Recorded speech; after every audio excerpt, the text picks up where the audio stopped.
합독하시겠습니다. 로마서 8장 37절부터 시작. 그러나 이 모든 일에서 우리를 사랑하시는 그분으로 말미암아 우리가 이기는 자들보다 더 나으니라. 내가 확신하노니 사망이나 생명이나 천사들이나 정사들이나 권세들이나 현재 일들이나 다가올 일들이나 높음이나 깊음이나 어떤 다른 피조물이라도 우리를 그리스도 예수의 우리 주 안에 있는 하나님의 사랑에서 떼어놓을 수 없으리라. 아멘. 권세, 이거는 정치 이런 이야기입니다. 정치가들. 자,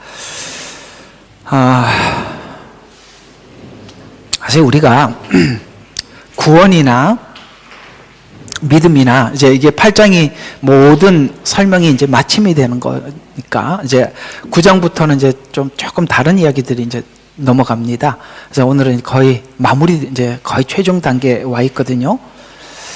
우리가 이제 믿음이나 구원이나 이런 부분들에 대해서 여러분들이 구원을 어떻게 받냐, 그러니까 믿음으로 받는다. 아마 이렇게 공부들 해왔죠? 아닌가? 다른 방법으로 공부를 하셨나요? 구원은 믿음으로 받는다라고 그렇게 배워왔을 겁니다. 근데 이걸 한번 생각해 봅시다. 이제 하나님 빼고 이제 저와 여러분 사이에서 제가 여러분들인데 이렇게 얘기했다고 합시다. 여러분 저를 믿어주세요. 저를 믿어야 합니다. 믿어주세요. 네, 믿어달라 그러니까 믿고 싶죠. 근데 믿음이라는 것은 믿어달라고 해서 믿지 않는 사람에게 문제가, 그러니까 믿지 않는 사람에게, 그러니까 안 믿는 사람에게 문제가 있는 것 같아요. 아니면 믿으라고 말한 사람에게 문제가 있는데 상대방이 안 믿는다면, 그러니까 여러분 보고 저를 보고 저보고 저한테 믿어달라고 했는데, 그럼 여러분들이 저를 못 믿어줘요. 그러면 못 믿어주는 여러분에게 문제가 있는 거예요? 아니면 믿어달라고 하는 나에게 문제가 있는 거예요?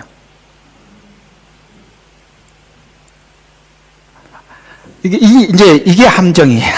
함정이야. 못 믿는 여러분에게 문제가 있는 거예요? 아니면 믿어달라고 하는 나에게 문제가 있는 거예요? 믿음이란 믿으라고 말했는데 안 믿는 여러분에게는 아무 문제가 없습니다. 맞죠? 믿을 수 있어야 믿을 거 아닙니까? 그러니까 믿을 수 있는 걸 제공을 해주면 믿음은 저절로 오는 거예요. 그러니까 쉽게 말해서 믿음이라는 것은 만들어서 가지고 가는 게 아니라 상대방을 얼마나 신뢰할 수 있는 사람인가가 상대방에게 인지가 되면 믿음은 여러분이 만들어내는 게 아니라 상대방에 대해서 알면 저절로 생기는 게 정상이죠. 그러니까 이제 다시 한번 물어볼게요.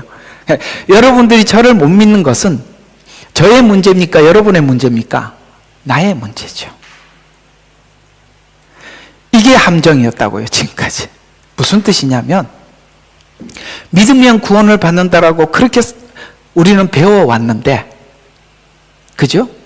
우리가 하나님에 대해서 알면 그분에 대해서 체험을 하고 알고 그러면은 믿음이라는 것은 여러분들이 만드는 게 아니라 그분을 가까이 하면 할수록 저절로 생겨야 되는 건데, 우리는 자꾸 믿음을 만들어서 믿으려고 하니 믿음은 항상 파산이. 그러니까 우리가 뭔가 많이 잘못 배웠다는 걸 이해할 수 있어요. 그죠? 구원은 믿어야 구원을 받는다라고 했는데 그 믿음을 내가 만들려고 하니 이 부작용이 얼마나 많아요. 믿음이라는 것은 상대방을 신뢰해야 되잖아요. 그게 신뢰할 만한 게 보여야 저절로 생기는 거 아니겠어요? 자, 만들어낸 이야기도 아니고 지어낸 이야기도 아니고, 자, 여기 한번 봅시다. 우리 마태복음 16장.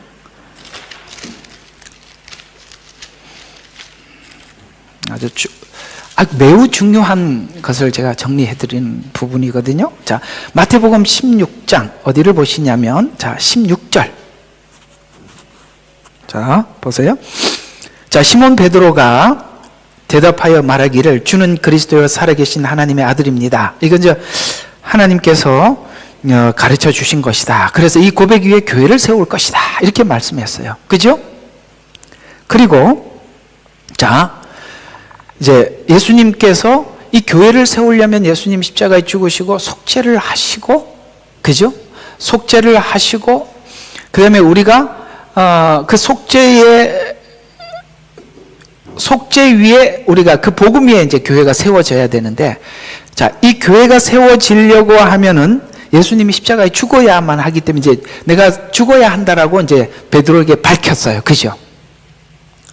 그 얘기를 하자 베드로가 그리 마옵소서, 그렇게 안 됩니다 하고 이렇게 붙잡았죠. 근데 놀랍게 23절을 보면 베드로에게 말씀하시기를 사단아 내 뒤로 물러가라, 너는 나에게 걸림이 되는도다. 자, 이게 뭐죠? 그 뒤에 보면 하나님의 일들을 생각하지 않고 사람의 일들을 생각한다라고 하면서 그게 이제 사단이 그렇게 했다는 거죠. 이해가 가요? 그러니까 이게 지금 주는 그리스도여 살아계신 하나님의 아들이라는 것을 하나님의 계시에 의해서 이해는 하고 그랬습니다. 그래서 이제 교회를 세울 거라고 얘기를 하고, 베드로는 이것이 예수님이 속죄 위에 세워진다는 이해는 전혀 없어요. 그렇죠? 그러니까 예수님이 죽어야 한다는 이야기는 전혀 귀에 안 들어오니까 죽어야 한다는 말만 들어오잖아요. 죽으면 안 되잖아요. 그래서 할 수 없습니다라고 했더니 이게 뭐라고 그럽니까? 사단아 내 뒤로 물러가라. 지금 네가 이거 이해하는 거 하나님께서 온 게 아니라는 거예요. 그러면서 이제 예수님께서 뭐라고 이야기하면 잘 들어요. 24절이 이제 이 이야기입니다. 이 이야기가 지금은 베드로에게 전혀 무슨 이야기인지 알아듣지 못하는 이야기를 예수님이 하시는데, 그때 예수께서 제자들에게 말씀하시기를 누구든지 나를 따라오려거든 자기를 부인하고 자기 십자가를 지고 나를 생명을 구하고자 하는 자는 잃을 것이요 누구든지 생명을 잃으면 얻으리라는 이 말은 전혀 알아듣지 못합니다. 그죠? 자, 그러면 여기 있는 이 내용은 뭐냐면, 지금 베드로는 자기 의지를 가지고 믿으려고 하는 겁니다. 이해가 가요? 자기 믿음으로 믿으려고 하는 거예요. 그러려고 하니까 어떻게 됩니까? 자기가 이제 이 일을 하려면 예수님이 죽는다는 말이 안 되잖아요. 살아 계셔야 이 일이 될 거 아니에요. 예수님이 뭔가 이렇게 권세를 얻으면 내가, 그래 아시잖아요. 좌우 뭐 이렇게 앉게 해달라고 하듯이 말이죠. 굉장히 누구 생각대로, 그러니까 굉장히 인간적인 생각 안에서 그렇게 이해를 하고 있는 것입니다. 근데 이게 누구의 생각이라고? 자기 의지를 가지고 자기가 만든 믿음이 뭐라고요? 사단이 만든 믿음. 자기 의지의 믿음이라는 거예요. 우리가 지금 그렇게 배운 게 잘못 배운 거다 말이에요. 근데 언제 베드로는 완전한 믿음을 가지게 됐느냐? 요한복음 21장입니다. 전혀 다른 쪽에서 믿음을 갖게 됩니다. 요한복음 21장. 자, 21장 15절. 그리하여 그들이 식사를 끝났을 때 예수께서 시몬 베드로에게 말씀하시기를 요한의 아들 시몬아 내가, 자, 잘 들어봐요. 이 사람들 굉장히 중요합니다.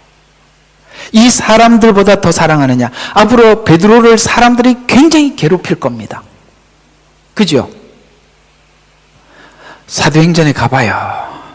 베드로가 사람들한테 많이 시달리잖아요. 이 사람들보다 내가 나를 더 사랑하느냐고 하시니, 그러니까 사람들에게 시달리는 걸 넘어가잖아요. 아무도 대답을 안 하시네. 사람들한테 시달려도 그걸 극복하잖아요. 왜? 사람들보다 더 사랑하니까.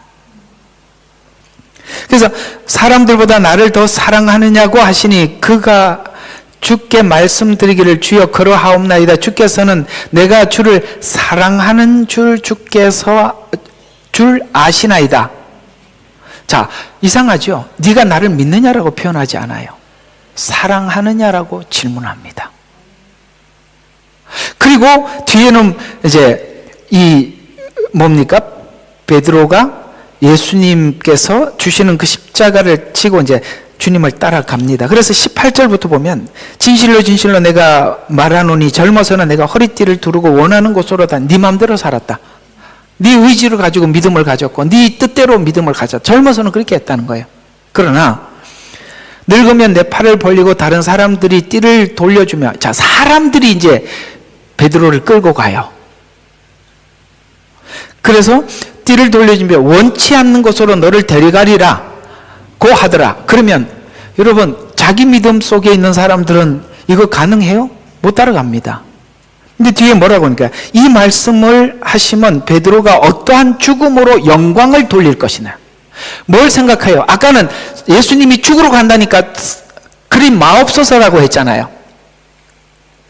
그래서 그 죽음이 뭔지, 이제 예수님의 죽음이 뭔지 알고 죽음으로 영광 돌릴 것을 알미라. 무슨 이야기인지 알겠어요? 따라간다는 게 뭔지, 예수님의 죽음에 내가 베드로가 따라갔다는 얘기예요. 달라졌죠? 마태복음 16장과 요한복음 21장은 전혀 다릅니다. 그래서 앞에는 자기가 만든 믿음에서 실패했죠. 그래서 닭 울기 전 3번 울기 전에 도망갔습니다. 그리고 이후에 사도행전에 등장하고 있는 베드로는 전혀 다른 사람입니다. 자, 제가 뭘 정리했는지 아시겠죠? 자기가 만든 믿음, 하나님과 사랑의 관계 속의 믿음. 여기는 요한복음에는 하나님을 믿는 믿음을 사랑이라고 이야기를 해놓고, 오늘 다시 이제 본문으로 가봅시다. 자, 37절, 8절 37절. 그러나 이 모든 일에서 우리를 사랑하는 분으로 말미암아 이기는 자보다 더 나으니라. 사랑이라고 이야기하고 있습니다. 자, 그러면 이제 이렇게 한번 봐요. 로마서는 구원에 관한 이야기예요. 그리고 우리가 구원을 받은 자들을 믿어 순종케 하나니, 이렇게 했습니다. 순종. 이게 이제 주제라고 말씀을 드렸죠. 그러면 우리가 믿는 거, 순종하는 거, 이러면 믿음이라는 내용으로 8장의 끝을 맺혀야 되는데, 이상하게 이 믿음을 사랑이라는 말로 믿음을 정리하고 있다는 겁니다. 똑같은 구조죠. 요한복음 21장과 사랑하느냐라는 질문과 여기 사랑에서 끊을 수 없느니라. 그러니까 자, 다시 한번 이제 묻습니다. 이제 저는 이제 제가 아니고 이제 예수님이야. 예수님이 여러분들 보고 나를 믿느냐라고 물었을 때 여러분들 입에 주님을 사랑하는 관계의 깊이만큼 믿습니다라고 할 겁니다. 내가 만든 믿음이 아니라 주님과의 사랑의 관계의 깊이만큼 믿음은 자연스럽게 고백되는 거죠. 그래서 오늘 주제가 뭐라고요? 나를 사랑하는 사랑을 믿는 믿음입니다. 우리가 믿음이 앞에 가버리니까 사랑은 어디 가버리고 없고, 그죠? 너무나도 우리가 학습된 지식적으로 접근을 해보면 믿어야 천국 간다니까 믿음만 연구를 했지. 그죠? 그래서 우리가 연구해서 만든 믿음으로 하나님 앞에 나아갔더니 얼마나 유치하고, 베드로가 예수님을 붙잡고 당신이 왕이 되면 아시겠어요? 나도 좀 한 자리 할 수 있도록 죽다니요. 무슨 소리 합니까? 죽으면 내가 어떻게 좌측이 않고 우측이 않겠습니까? 그리 마옵소서. 이렇게 갔다 이 말이에요. 이상하게도 우리가 만든 믿음은 욕심이 생기고 조건이 되고, 그렇죠? 그러나 하나님을 사랑하는 믿음은 원치 않는 곳으로 나를 띠를 띠고 가더라도 그곳으로 주님이 가시는 곳에, 그게 뭐예요? 원치 않는 곳으로, 예수님도 원치 않는 그 길을 가신 것처럼 원치 않는 어떤 일이 내게 다가오더라도 그걸 받아들이게 되더라는 것이죠. 그러니까 내가 만든 믿음은 내가 막 자꾸 뭔가를 짜집게 하고 선택하고 뭘 이렇게 만들려고 하지만, 하나님을 사랑하는 믿음은 무엇이든지 우리를 끊을 수 없어서 정사, 권세, 사람, 누구도 이것을 끊을 수 없는 이런 관계 속의 믿음으로 하나님 앞에 가더라는 것이죠.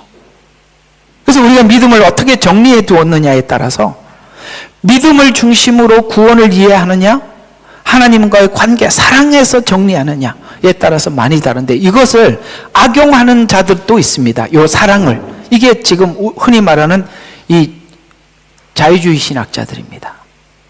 하나님의 사랑은 넓고 무한해서 누구든지, 뭘 누구든지 해요?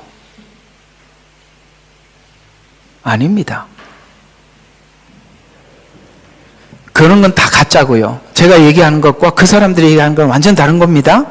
자, 그래서 오늘은 이렇게 한번 보도록 하겠습니다. 자, 나를 사랑하는 사랑을 믿는 믿음이다. 믿음의 이유가 그것입니다. 자, 그러면 로마서는 구원에 대한 설명을 쭉 해왔습니다. 그리고 오늘 본문과 같은 내용으로 구원에 대한 설명을 마치는데 결국 구원을 끊을 수 없는 사랑, 아시겠어요? 끊을 수 없는 믿음이라고 표현하지 않고 사랑이라고 표현을 하면서 결론에 도달했습니다. 그러니까 믿음이라는 것은 하나님과의 사랑의 관계가 깊어지는 깊이에서 저절로 나와야 되는 것이지, 그걸 내가 만든 모든 믿음은 파산되는 겁니다.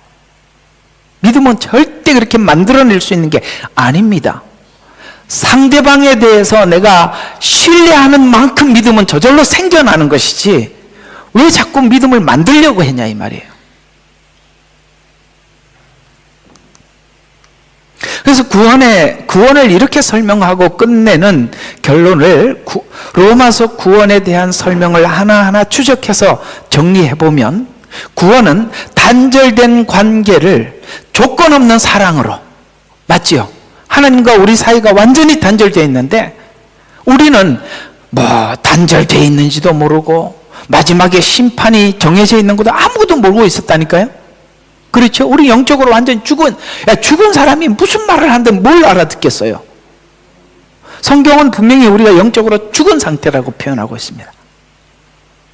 그런 상태에 있는 우리들을 조건 없는 사랑으로 연결한 결정체. 그러니까 결국은 우리가 믿음이라는 건 어디서 생기느냐면, 우리가 하나님을 알지도 못했을 때, 죄인 되었을 때 오셔서 십자가의 죽으심으로 우리를 향한 당신의 사랑을 확증했다는 이 감격 자체가 우리가 하나님께 모든 믿음을 올인할 수 있는 가장 근거예요. 살아가면서 결국은 우리가 모든 것을 막 잃어버리고 뭐 손해보고 막 이렇게 된 것 같아 보여도 그것 때문에 내가 하나님 이렇게 가까이 왔다는 것을 알게 되는, 이게 모든 게 은혜가 되더라는 거예요. 그죠? 우리 그랬잖아요. 복음서가 모든 것이 은혜. 예? 그래서 단절된 관계를 조건 없는 사랑으로 연결한 결정체라는 말입니다. 로마서 3장 20절. 자, 우리가 쭉 이렇게 로마서에서 설명한 내용들을 보면 모든 사람이 죄를 지어 하나님의 영광에 이르지 못하는 완전히 이렇게 단절된 상태. 이 영광이라는 말은 하나님과 이렇게 영광이, 결국은 우리가 영화롭게 하는 일하는 이게 이제 영광이거든요. 이 영광이라는 단어를 쓰는 이유가 뭐냐면, 하나님께서 인간을 창조하실 때 흙으로 지으시고 하나님의 생기를 불어넣었던 게 하나님의 신성이 들어가 있다는 거예요. 그래서 인간은 영적 존재예요. 그래서 우리가 인간만이 종교성이 있어요. 짐승은 종교성이 없죠. 왜냐하면 하나님의 호흡이 없으니까. 생기를 불어넣지 않아요. 그냥 짐승은 뭡니까? 흙으로 지어서 흙으로 돌아가는 게 끝이에요. 그런데 인간은 이상하게 종교성이 있어요. 종교를 만들고 어떤 신적 존재에 대해서 인지를 하는 이유는 하나님의 생기를 불어넣어서 그렇다는 거예요. 근데 이걸 잃어버렸다는 거예요. 영광. 하나님의 영광을 잃어버렸다는 거예요. 그래서 영광에 이르지 못하는 이런 단절된 상태에서 우리는 지금 단절돼서 죽어버려 있었어요. 그러니까 로마서 5장 8절이 우리가 아직 죄인 되었을 때 그리스도께서 우리를 위해 죽으심으로 하나님께서 우리를 향하신 하나님의 마음을 확증시켜 주셨다는 거예요. 그러니까 우리가 예수님을 만나고 예수님을 믿고 난 이후에 가장 충격적인 게 뭐였냐면,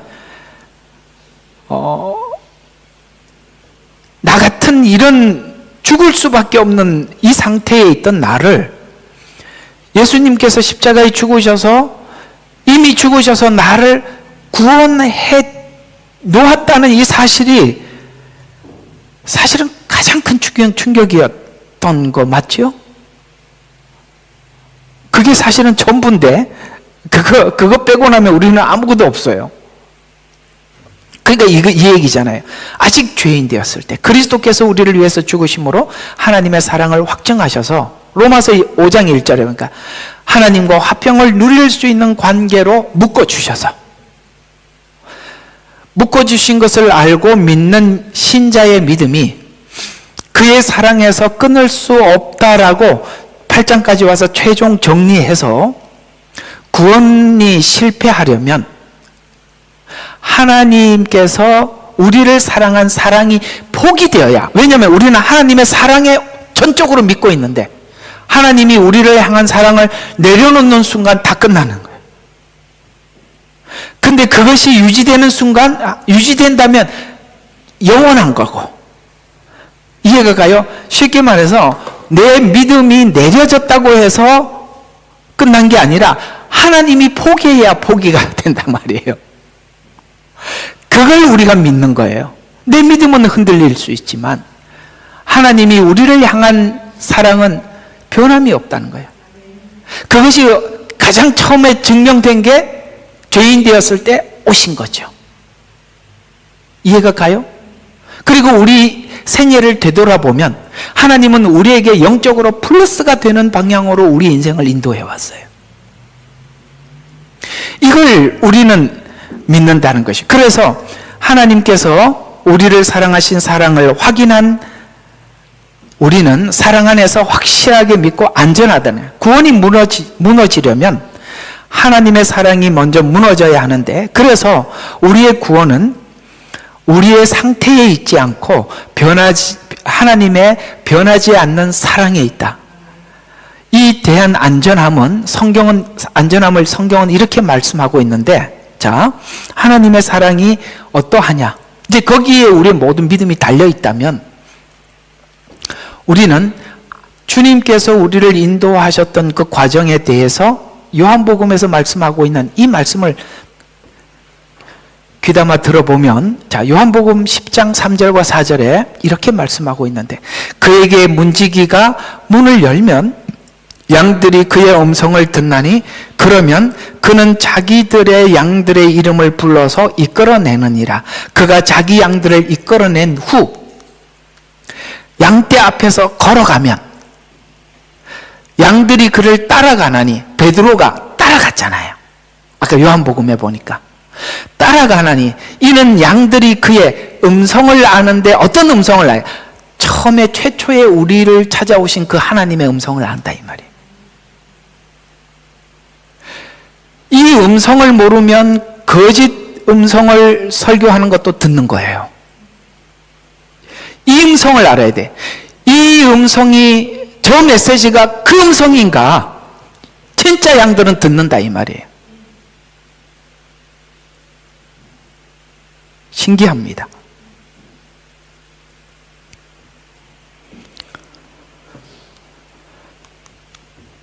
요한복음 10장의 기록 배경이 이 말이 왜 나왔느냐면 그 앞에 이런 이야기가 쭉 나오다가 나온 거거든요.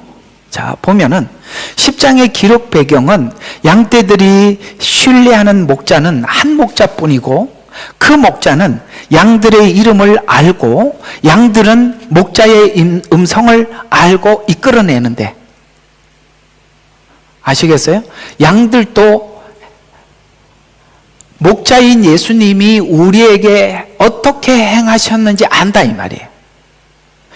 그걸 알고 그 다음에 목자도 양들의 음성을 알고 이끌어내는데, 놀랍게도 그 당시에, 예수님 당시에 전도 대상자들이 유대인들이었잖아요. 그럼 유대인들이 지금 바리새인이나 서기관이나 사두개인들이라는 이런 종교 시스템 안에 있었던 사람들이에요. 지금도 우리가 한번 생각을 해보자고요. 지금 현재 상황도 어떤 종교 시스템 안에 있었던 양들이에요. 근데 진짜 양들은 주님께서 자기에게 한 걸 뭘 하셨는지 안다 이 말이에요. 그러니까 이게 그 내용이 아니면 양들이 알아차린다는 거예요.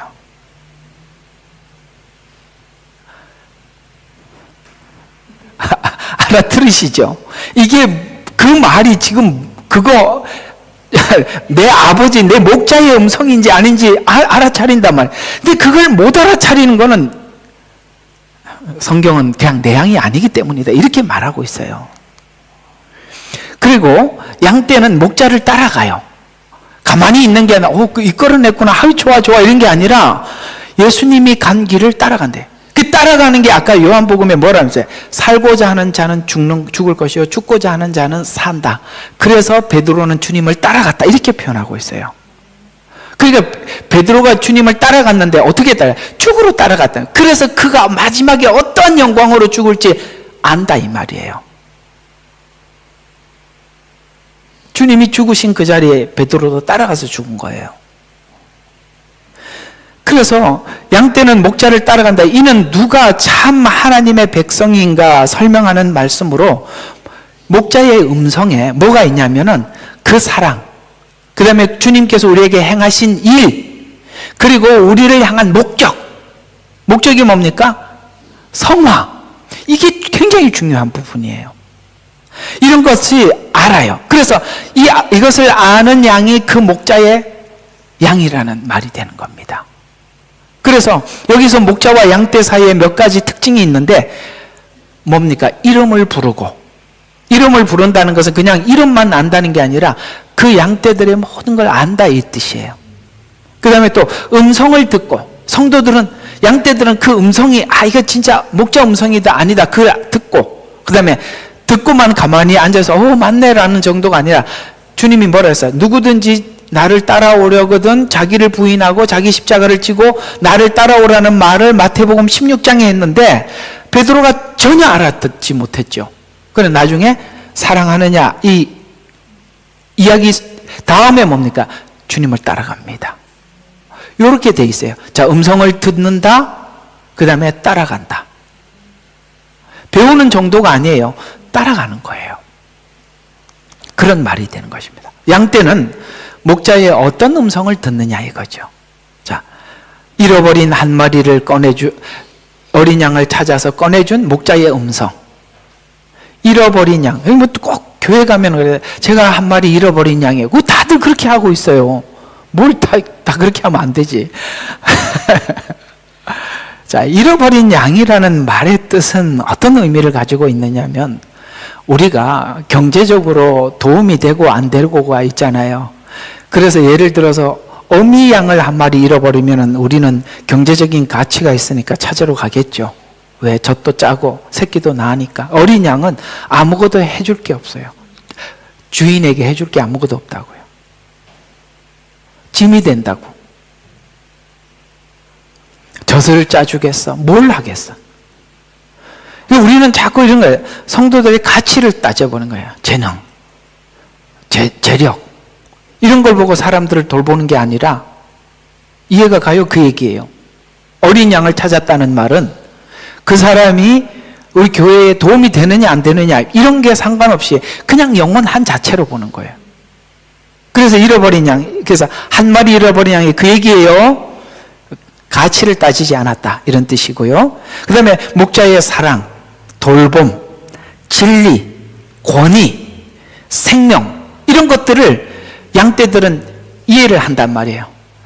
나 같은 잃어버린 한 마리 양을 데리고 온 사랑, 그 다음에 나를 내 인생 뒤안길에서 돌아보면 나를 돌봐주셨던 하나님의 은혜, 그 다음에 우리에게 전해준 진리, 그 다음에 나는 예수님은 목자고 나는 양이라는 그 권위, 때로는 그 권위 앞에 우리가 복종할 줄도 알고, 그 다음에 그 생명을 알아보고 반응을 하는데, 개개인의 이름을 따로 낸다라는 말은 한 마리 한 마리의 양떼의 형편, 상태, 길을 알고 어디에 묶여 있는지.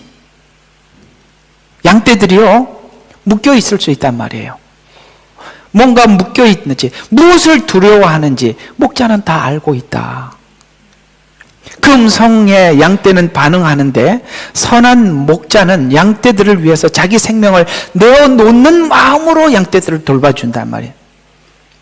그래서 양떼들은 이런 목자에 대해서 얼마나 믿어주느냐면 그가 나에게 양떼에게 전해주는 이 음성이 어떤 음성이든지 그 음성이 자기를 살리는 음성이라는 걸 듣는단 말이에요. 그것이 책망이라도 좋고 권면이라도 좋고, 그렇죠? 정말 내 자존심 상하게 하더라도 그것이 나를 살리는 말이라는 걸 알아듣는단 말이에요. 만약에 그런 확증과 이해와 믿음이 없으면 기분 나쁜 말 하면 기분 나쁘죠. 책망하면 누가 좋아하겠어요? 그렇죠? 그러나 그것이 다 나를 위한다는 것을 알기에 받아들이더라는 거예요. 믿어준다는 거예요. 이 음성은 이끌어내기 위한 음성인데, 아까 그 묶인 자리, 뭘 두려워하는 자리에서 이끌어내기 위한 음성인데, 양은 이끌려 나와야 할 자리가 있기 때문인데, 우리는 나름대로 뭔가 묶여있는, 두려워하는 어떤 것들이 있어요. 거짓된 복음의 자리에서, 그렇죠? 거짓된 복음의 자리에서 있는 사람들이 있어요. 하나님께서 정말 하나님의 양떼들은 그 자리에 있는 양떼들을 이끌어낼 겁니다. 저는 하나님이 그렇게 분명히 그렇게 하실 겁니다. 또 사람의 통제에서, 이상하게 하나님께 인도함을 받았는데 사람의 통제 아래서 두려워하는 사람들이 있어요. 그 다음에 자기 의에 묶여있는 사람들도 있겠죠. 자기 의에, 하나님의 의가 아니라 자기 의에 착각하고 있는 사람들. 그 다음에 익숙한 자리가 뭘까요? 여러분, 우리 나름 편하게 신앙생활을 하려고 하는 거예요. 그 익숙한 자리, 거기서 하나님께서 이끌어냅니다. 그러니까 이런 모든 것들이 하나님께서 어디에 묶여 있는지, 어디에 두려워하는지, 그 양떼가 지금 한 마리 잃어버린 양이 어디서 두려워 떨고 있는지 알고, 거짓된 복음, 사람의 통제, 자기의 익숙한 어떤 방법, 이런 자리에서 나오라가 자신이 먼저 길을 걸어가고 따라오라고 하셔서 양들은 목자를 따라갑니다. 그것이 자기에게 모든 것을 버려야 될 희생이 되더라도 그것이 자기를 위한 것이라는 걸 알기에 감사함으로 받는 겁니다. 요한복음 10장은 요한복음 10장 말씀을 설명한 이유가 앞에 9장에 어떤 사건이 있었냐면은 이 사건이 연결돼서 10장에 이 말이 나온 건데요. 소경이 눈을 뜬 사건이 9장에 나와요. 거기에 눈이 있어도 보지 못하고 듣지 못하는 바리새인들과 보이지 않아도 본 맹인 사건. 이해가 가요? 그래서 네가 눈이 있어도 보지 못하고 귀가 있어도 듣지 못한다. 바리새인들 보고 얘기했는데 실제 보지 못하고 듣지 못하는 사람이 맹인들이잖아요. 근데 누가 진짜 보지 못하고 듣지 못하느냐, 이제 지금 그걸 설명을 해주기 위해서 9장에 있는 이야기를 하는 거거든요. 그러니까 맹인은 지금 뭘 예표하는 거냐면 하나님을 따라가는 참 양들을 이야기하는 거고, 여기 바리새인들은 뭡니까? 예수님의 말씀을 거절하는 거짓 양떼들을 두고 하는 이야기예요. 그러니까 누가 진짜 소경이냐, 이제 이걸 설명하기 위해서 10장에서 말씀하는 거거든요. 그러면 예수님께서 맹인에게 말씀하셨어요. 실로암 못에 가서 씻으라고 했을 때 맹인은 바리새인들의 압박 속에서 예수님이 한 말을 실천한다는 그 자체가 부담이었어요. 그때는. 그죠? 바리새인들이 보고 있으니까. 그러나 맹인은 바리새인들의 압박 속에서도 예수님의 말씀을 뭐 했습니까? 믿고 신뢰해서 그 음성에 순종했어요. 보이지는 않아도 그렇게 해라 라고 했더니 가서 그 음성에 순종을 했습니다. 바리새인은 요한복음 10장 26절에 내 양이 아님으로 믿지 아니하는도다 에서 성경을 알고 종교적으로 열심은 있지만 그러나 자기의 권위, 기준 이런 것들이 다 자기 중심이란 말이에요.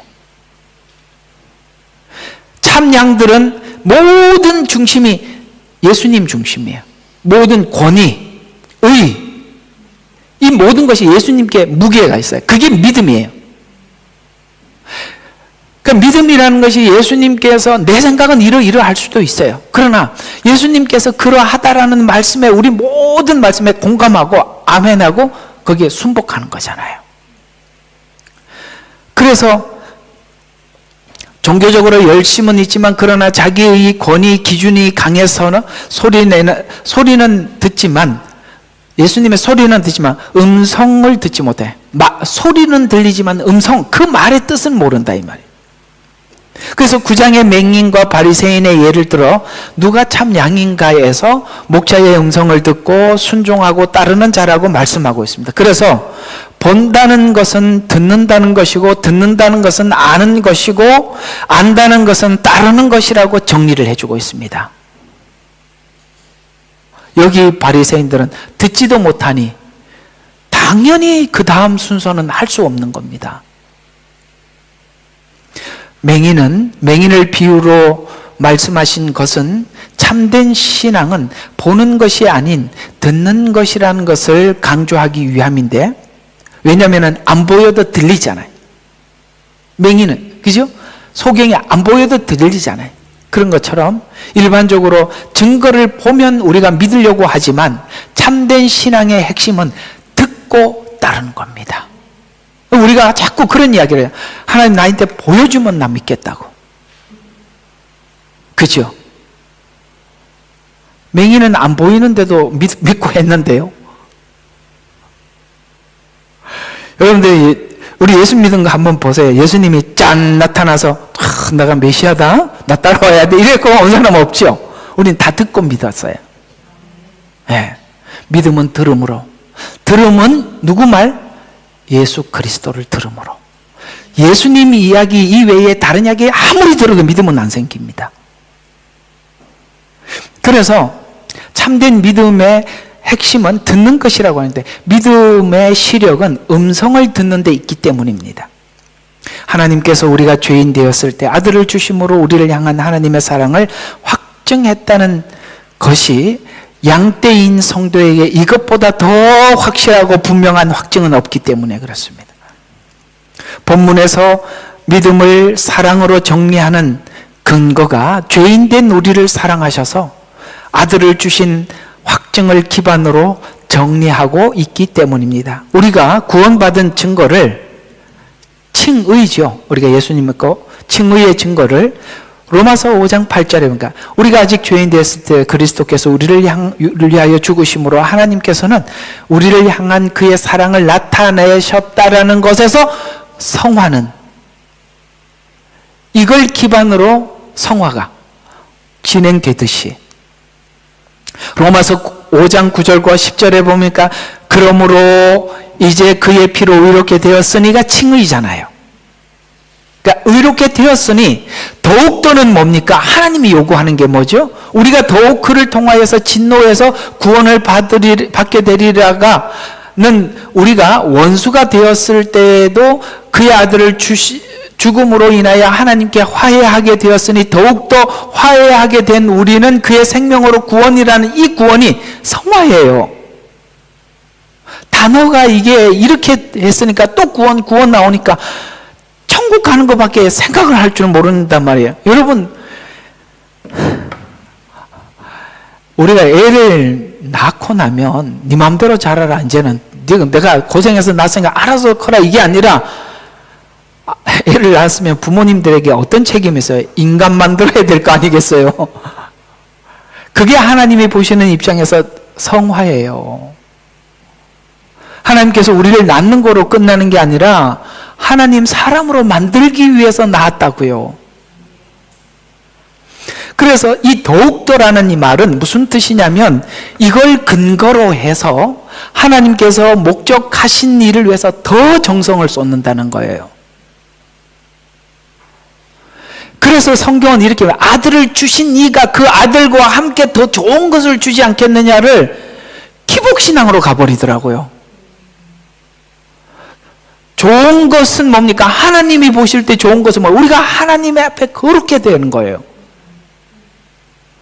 그래서 여기서 그의 생명으로 구원받게 되리라는 이 말은 천국 간다는 의미가 아니라, 우리가 예수 그리스도로 구원을 받은 우리가, 이 구원은 성화를 이야기하는 겁니다. 생명으로 구원받게 되리라. 그래서 칭의의 무조건 사랑과 희생이 그의 사랑을 힘입어 구원하는 성화를 위해 우리는 본문 사랑하는 이로 말미암아 넉넉히 이기고 그 사랑에서 끊을 수 없는 관계 안에서 이제는 성화로 가게 될 텐데, 이제 원래 이제 8장에서 12장으로 넘어가는 거예요. 9장부터 11장은 다른 이야기라고 했습니다. 그래서 관계 안에서 성화가 될 텐데 9장, 12장의 쭉 이야기를 보면 딱 어디하고 일치가 되느냐면 예수님이 처음 오셨을 때 하셨던 말하고 일치가 돼요. 왼밤을 치면 오른밤을 돌려대고 오리를 가져가면 십리를 동행하고, 우리는 속으로 이게 책 읽으면서 이 말이 안 되는 소리, 오리를 가자 그러는데 십리를 왜 가니? 오리를 가주는 것만 해도 다행인 줄 생각해라, 그죠? 이렇게 생각을 해야 되는데, 오리를 가자는데 십리를 가자는 말은 그가 나에게 부탁을 거기까지밖에 못했는데 그 다음이 있다는 거예요. 거기까지 생각해 주는, 이해가 가요? 상대방 입장에서 생각할 수 있는 그런 이야기들이 12장에 구체적으로 나열되어 있어요. 저주하는 자를 위해서 축복하고, 이게 있을 수 있는 일이, 이게 불가능한 일이잖아요. 근데 불가능한데 주님께서 우리에게 그렇게 하신 걸 마음에 두었을 때, 우리가 12장의 이 성화의 실제적인 삶의 이게 체크리스트들이거든요. 우리가 이렇게 살아갈 수 있다는 거예요. 이 말씀이 여러분들이 지나가고 싶은 이야기가 아니라 구체적으로 머물러서, 눈이 머물러서 그 내용을 하나하나 뜯어볼 수 있는 그런 수준에 와 있다면 우리는 하나님이 원하는 아들이 되고 딸이 되고 싶어 하는 간절함이 있기 때문일 겁니다. 참 성경 읽기 싫은 데가 어디냐면 로마서 12장이에요. 왜 이렇게 살아야 되나 싶어요. 왜냐하면 세상 사람들은 다 독하게 살아서 지 원하는 거 다 챙기고 사는데, 우리는 뭐 끊임없이 이렇게 양보하면서 살으라고 하시나? 꼭 그렇게 살아야 됩니까? 좀 야가 빠지게 살다가 그래도 주님 헌금은 할게요, 이렇게 하지 말라고. 아시겠어요? 자, 그래서 성화를 위해서 우리는 본문이 사랑하는 이로 말미암아 넉넉히 이기고 그 사랑 안에서 끊을 수 없는 관계 안에서 성화될 것이야. 관계 안에서 성화돼. 사랑이라는 관계 안에서 성화. 이해가 가요?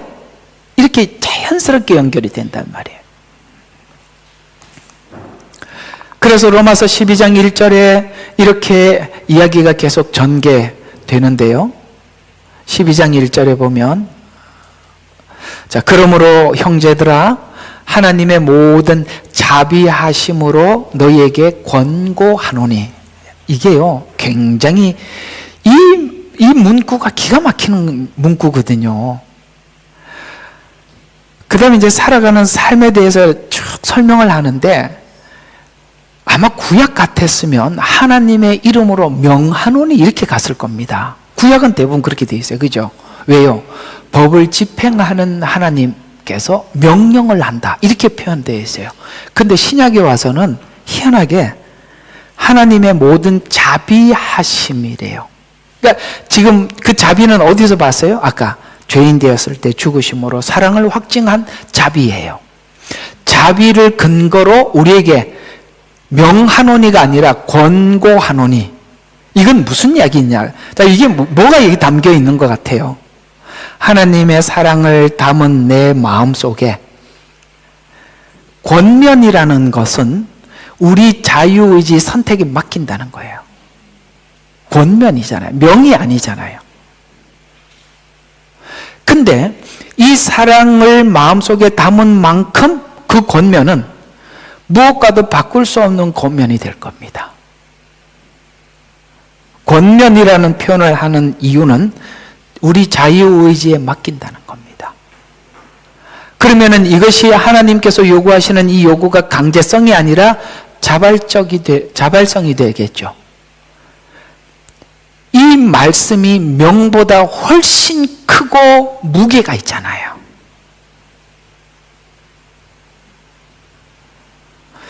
말이 얼마나 무거운지 아세요? 하나님의 자비하심으로 너희에게 권하노니. 그 뒤에 뭐니까 너희 몸을, 삶을 살으라는 거야. 몸을. 하나님이 기뻐하시는 거룩한 산제물이 뭡니까? 이삭처럼 죽으라는 거야. 이삭이 산제물 아니겠어요? 살아있지만 묶였잖아요, 제단에. 예수님이 살았지만 죽으셨잖아요. 내가 12형이나 더 되는 천사를 불러서 지금 이 통제 못할 거라고 아니라 할 수 있어요. 우리가 거기에 반응할 수도 있고 거부할 수도 있어요. 그러나 산제물은 뭡니까? 살아있지만, 내 의지가 살아있지만 죽는 겁니다. 그러면서 산제물로 드리라. 이것이 너희가 드릴 합당한 예배니라. 그리스도인의 삶이다. 라고 하면서 뒤에 쭉 설명을 하는 겁니다.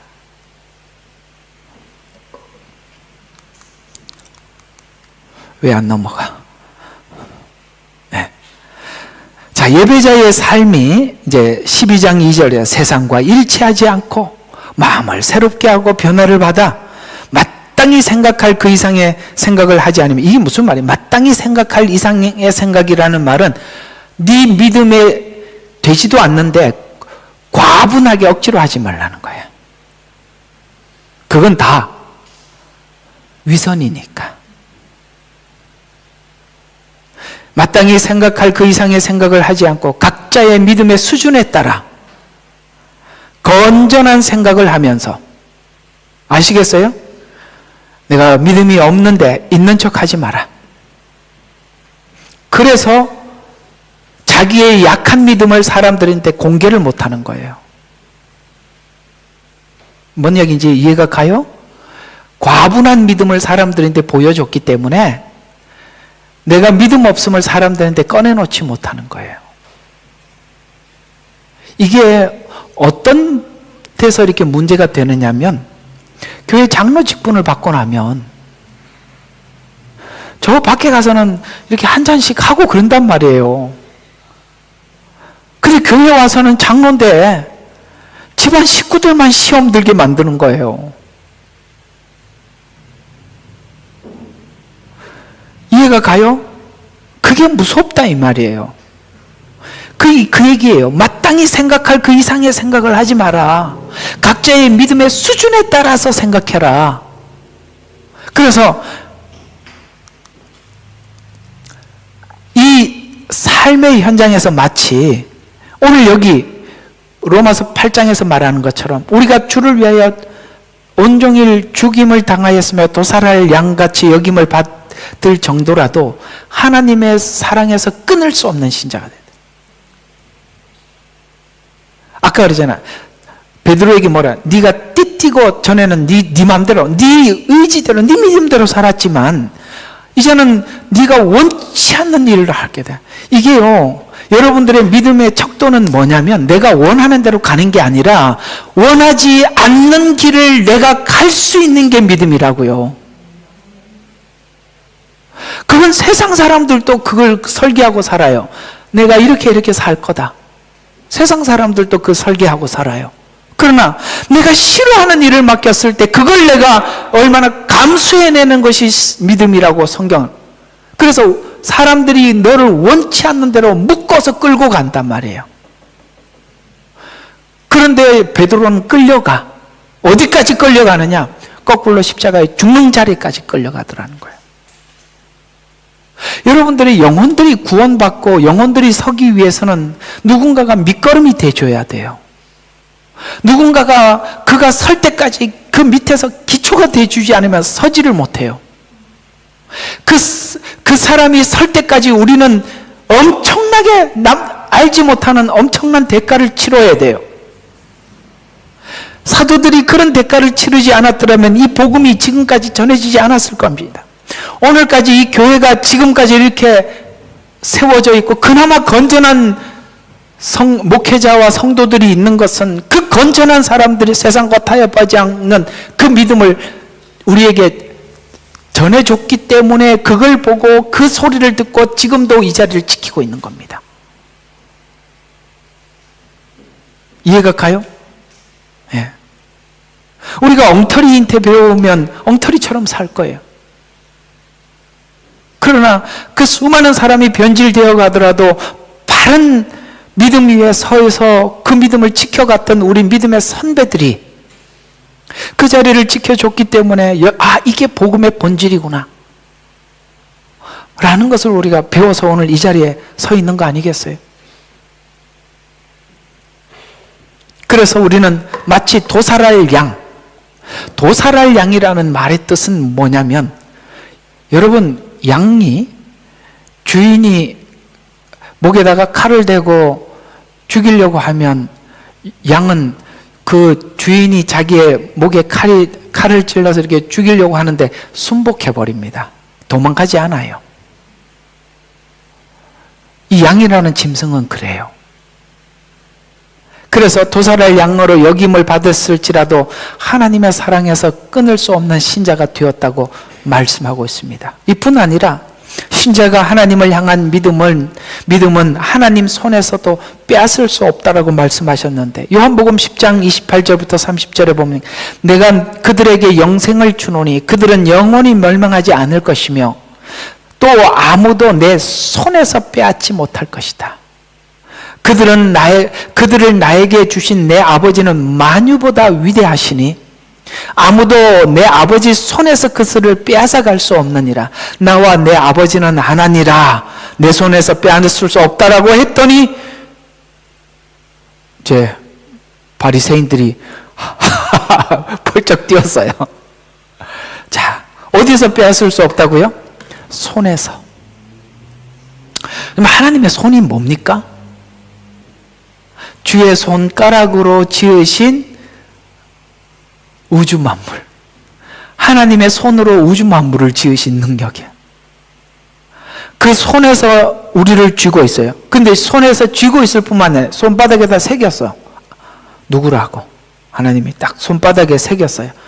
여기서 누가 뺏겠어요? 이 손에서 누가 뺏겠냐고요? 왜 우리를 주머니에 안 넣고 손에 쥐고 계시죠? 항상 보고 계시는 겁니다. 그래서 손이라고 표현하는 겁니다. 손은 우주 만물을 창조하신 하나님의 능력을 이야기하는 거예요. 능력.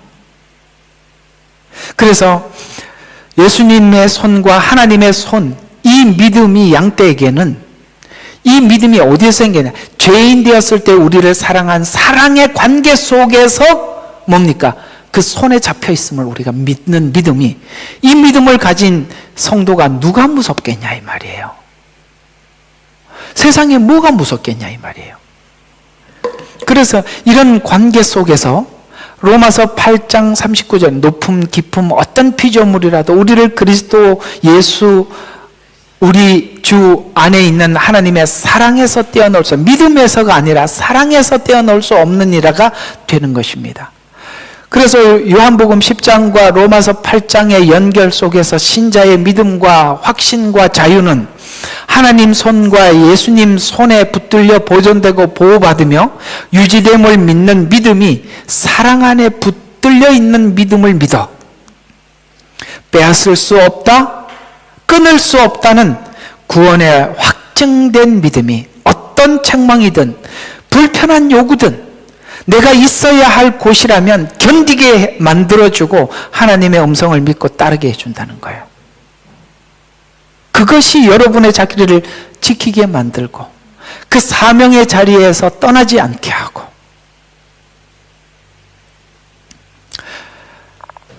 정말 그 오지에 선교하시는 분들 보면 정말 참 기가 막히지 않으세요? 누가 그 월급 준다고 거기 가서 그렇게 살겠어요? 아마존에, 아프리카에. 참 어제도 이렇게 아프리카 선교사님 사역하는 걸 이렇게 쭉 보면 참 기가 막히더만요. 그나마 그래도 학교는 애들이 공부를 못하니까 학교는 지어서 애들이 와서 학교에서 수업은 해. 선생님이 없으니까 선교사님이 직접 하는 것 같아요. 하는데 애들이 아침을 못 먹고 오니까 집에 가도 먹을 게 없어요. 가까이 사는 애들이 5km, 조금 먼 애들이 10km, 그걸 이제 아침에 걸어온다는 거예요. 끝나고도 돌아간다는 거예요. 근데 아침을 못 먹고 오는데 선교사님이 애들을 밥을 좀 해주고 싶은데 그 밥을 해줄 돈이 없으니까 애들이 점심시간에 굶고 배 쥐고 앉아 있는 거예요. 그리고 끝나고 10km를 돌아가서 또 익숙해, 배고픔에. 그냥 배가 너무 고프니까 쪼그리고 누워 있어요. 야, 그걸 보는 선교사들의 마음이 무너지지 않겠어요? 여러분, 선교를 하고 돈이 남아 올 수 있을, 그러니까 선교사가 돈을 가지고 들어올 수가 없어요. 아니, 생각해봐요. 지금 애들이 다 굶어 죽어가는 애들 눈앞에 보이는데 내 주머니에 있는 1달러 하나라도 이게 남아있다는 그 자체가 죄책감이 들지 않겠어요? 어떻게 선교지에서 온 사람이 무슨 돈이 있겠어요?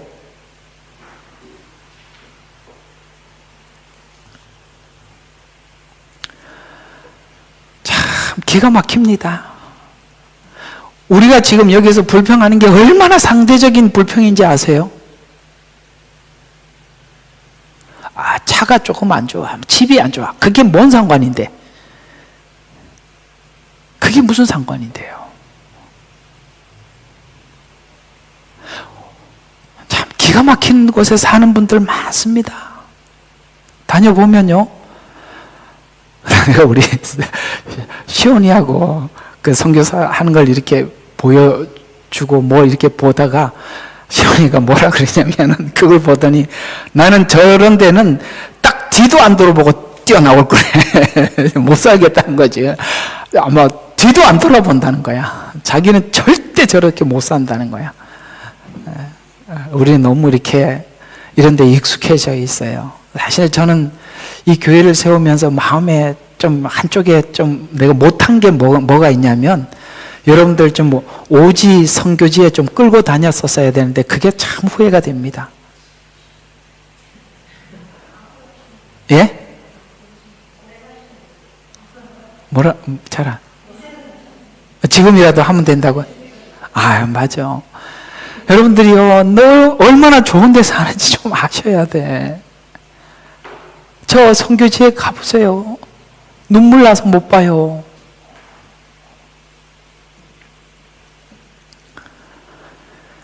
아휴, 진짜 그렇습니다. 그렇습니다. 예.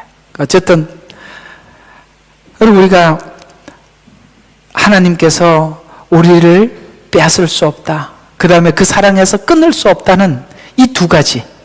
그게 우리 마음속에 구원의 확증된 믿음이 어떤 책망이든 불편한 자리든지 우리는 그 자리를 믿게 만들고 그 자리를 견디게 해주고 맡겨준 사명을 끝까지 이렇게 성실하게 살게 만들어 주더라는 것이죠.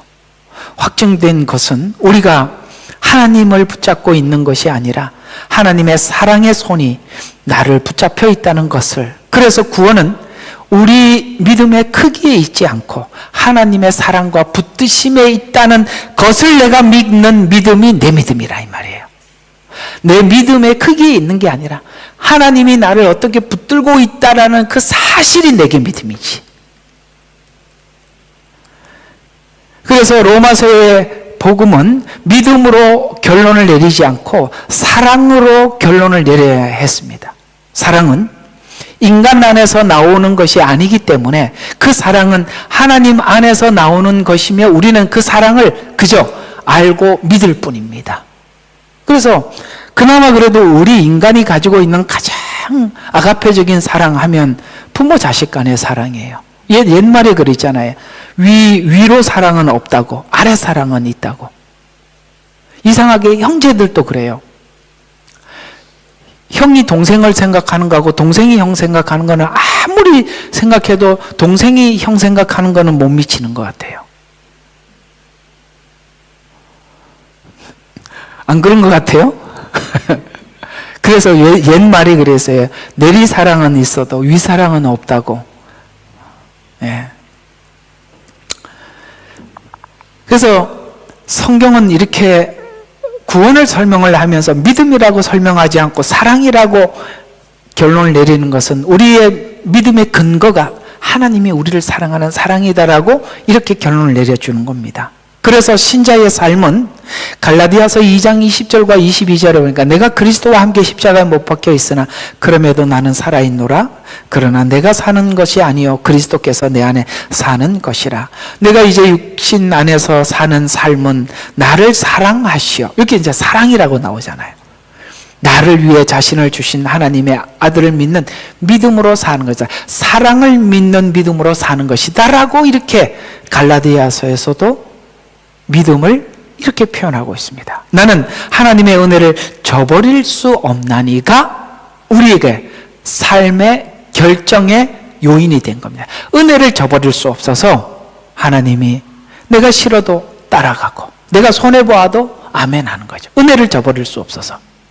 그래서 만일 의가 율법으로 인하여 온 것이라면 그리스도께서 만약에 내가 이렇게 하나님 앞에 제가 이렇게 은혜를 저버릴 수 없어서 어떤 행동을 한 것과 내 의 때문에 한 것은 다르다 이 말이에요. 그래서 만약에 하나님의 은혜를 생각하고 하지 않고 이 길을 따라가지 않고 내 의에 의해서 간다면 뭐라고요? 그리스도께서는 내 안에서 헛되이 죽은 거라 이 말이에요. 정리가 돼요? 자기 의지로 가는 사람이 있고 은혜 때문에 결정하는 사람 똑같이 가더라도 내 의가 그 길을 가게 했다면 주님은 내 안에서 죽은 게 헛되다 이 말이에요. 은혜를 저버릴 수 없는 신자가 된 이 신자가 된 것입니다. 우리가 은혜가 아닌 율법과 같이 자기 의지의 삶을 살려고 한다면 예수님의 죽음은 헛되게 될 뿐입니다. 이 믿음과 삶이 신자의 삶을 이끌어가고 다스려가는 것입니다. 결론입니다. 하나님의 사랑을 믿는 믿음이 나를 죽게 하고 이제 나를 위한 인생이 아닌 예수님을 따라가는 인생이 된 것입니다. 사랑을 알고 그 사랑을 믿고 그 믿음으로 사는 삶이 은혜를 저버리지 않는 이유가 되는 것입니다. 만일 자기 의로 산다면 예수님의 죽으심을 모르는 삶이 될 것입니다. 자기 의와 예수님의 의는 공존할 수가 없어요. 갈라디아서 이야기가 그겁니다. 신자의 삶은 내가 하나님을 위해 사는 것이 아니라 나를 사랑하신 그리스도가 내 안에 사는 삶입니다. 그래서 우리는 은혜를 저버릴 수 없고 율법으로 돌아갈 수 없습니다. 믿음은 노력의 방식이 아닌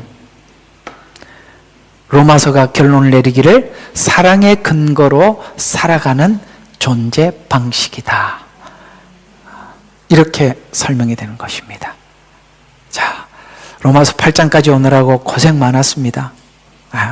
사실은 이제 믿음이 뭔지 그 근거가 어디에서 나오는지 그래서 로마서 하나 조금 더 보고 마치죠. 자, 이렇게 로마서가 시작이 되거든요. 로마서 8장 1절이니까 그러므로 이제 그리스도 예수 안에 있는 자들에게 결코 정죄함이 없다라고 쭉 가다가 이제 하나님 어디냐면은 이게 첫 창기에는 하나님이 우리를 사랑하는 28절 여기 보면 이렇게 나옵니다. 우리가 알거니와 하나님을 사랑하는 자들 곧 그분의 목적을 따라 부르심을 받은 자들에게 모든 것이 합력하니까 하나님을 사랑하는 자들이라고 합니다. 이게 무슨 뜻이냐면 하나님이 우리를 사랑했다는 것을 알고 그 사랑에 반응하는 하나님을 사랑하는 자들을 하나님이 부르셨대요.